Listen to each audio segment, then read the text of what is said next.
Brother high আমি US এর captain United state Australia America. তোর নাম কি?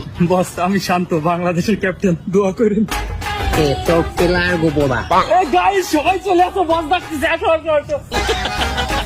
তোগুলোকে আগে থেকেই ভাঙ্গেল ভালো। তোরা যদি ম্যাচে হারিয়ে যাও তোরা পাবি ভিসা, আর তোরা যদি যেত তোরা পাবি পিসা। বস আমার ব্যাটে রান নাই, আপনারাই জিতছেন। বোলিং করো, তুই প্রথম ওভারে 27 রান দিবি। ওকে 30 বিচা পাইলে ভেরি গুড। আর তোর নাম? মিল্টন দাস। ব্যাটসম্যান, তুই প্রথম বলে আউট হবি, নিজের ব্যাট দিয়ে নিজের উইকেটে বাড়ি দিবি। তুই না রাকিব আল হাসান, বিশ্বসেরা অলরাউন্ডার। আমি অলরেডি আমেরিকার সিটিজেন। তুই অলরেডি আমাগো মানু বেড়া, তুই ভাই ব্রাদার, তুই রান দিবি।